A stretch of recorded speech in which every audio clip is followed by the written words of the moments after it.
Hey everyone. Welcome back to the channel. I'm so glad you're here. In today's world of constant market volatility, investors are asking one question: which ETF will survive the next market storm, SPY or QQQ? Both have dominated the ETF landscape for years, but as the economic winds shift, inflation remains sticky, and AI reshapes industries, the competition between these two giants has never been more intense. In this video, we'll break down how SPY and QQQ are positioned for the future, which ETF performs better in volatile markets, key risks to watch in 2025 and beyond, and ultimately, which one might outlast the other. So grab your notepad, because by the end of this video, you'll know exactly how to position yourself for the years ahead. Thanks for tuning in, viewers. If you're finding this content valuable, there's so much more to come, filled with even more amazing tips, tricks, and inspiration. Make sure you hit that subscribe button to stay connected with us and never miss out. And while you're at it, drop a comment below and share this video with your friends. Let's start with the basics. SPY, or the SPDR S&P 500 ETF, launched in 1993, is the oldest and largest ETF in the world. It tracks the S&P 500 index, giving investors exposure to 500 of America's biggest companies. It's broad, diversified, and often called the core of the US stock market. Now, QQQ, the Invesco QQQ Trust, focuses on the Nasdaq 100, the 100 largest non-financial companies listed on the Nasdaq exchange. That means tech dominates QQQ's portfolio, giants like Apple, Microsoft, Nvidia, and Amazon. SPY equals broad, diversified exposure. QQQ equals focused, growth-driven exposure. Let's talk numbers. Over the last decade, QQQ has crushed SPY in total return, thanks to explosive growth from the tech sector. From 2014 to 2024, QQQ delivered roughly plus 300% total return, compared to about plus 170% for SPY. But here's the trade-off: volatility. QQQ's standard deviation, its risk measure, is consistently higher.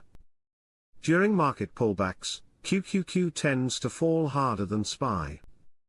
For example, during the 2022 tech sell-off, QQQ dropped over 32%, while SPY declined around 19%. So, if you're seeking long-term growth and can handle the ups and downs, QQQ shines. But if stability, dividends, and balance matter more, SPY holds its ground. Here's where things get really interesting: the sector composition. SPY spreads across all 11 sectors: information technology, 29%; healthcare, 13%; financials, 12%; consumer discretionary, 10%; industrials, energy, and more fill the rest. QQQ, meanwhile, is heavily tilted: information technology, around 57%; communication services, 17%; consumer discretionary, 14%. That means QQQ is over 80% dependent on the performance of just 3 sectors, all tech-related. In times of tech boom, QQQ thrives. But in times of rate hikes, regulation, or economic slowdown, it feels the pain faster than SPY. Let's not forget about income. SPY currently yields around 1.4%, while QQQ yields about 0.6%. That may sound small, but SPY's income stability appeals to long-term investors and retirees. SPY's quarterly dividends tend to grow consistently as the S&P 500 companies mature. QQQ's dividends are more sporadic. Tech companies prefer reinvesting profits into innovation rather than payouts.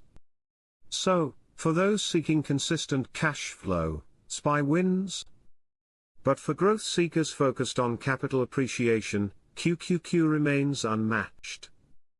So how does the future look for each ETF in a volatile world? Interest rates. If the Federal Reserve keeps rates elevated through 2025, SPY may outperform since it's less dependent on high-growth tech valuations. Artificial intelligence and automation. QQQ could explode if AI-driven companies like Nvidia, Microsoft, and Meta continue dominating the digital economy.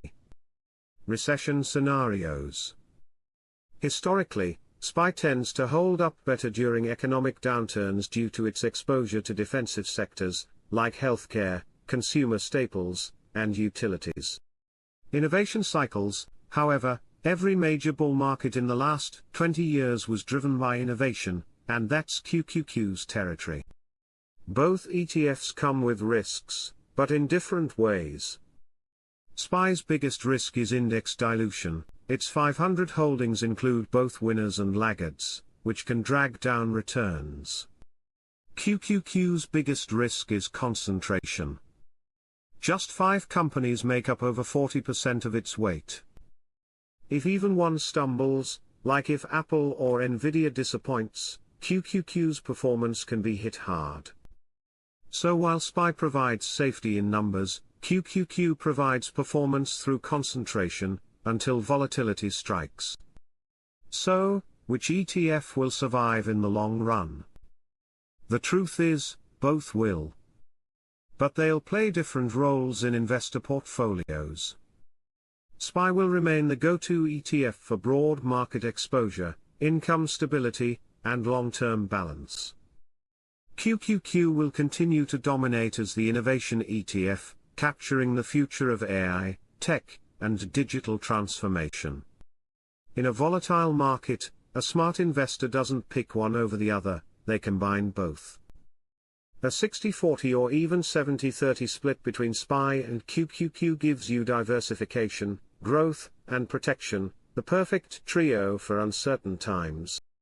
So, the question isn't which will survive. It's how can you make them both survive and thrive in your portfolio. If you enjoyed this analysis, hit that like button, subscribe for more ETF breakdowns, and let me know in the comments, which ETF do you trust more, SPY or QQQ?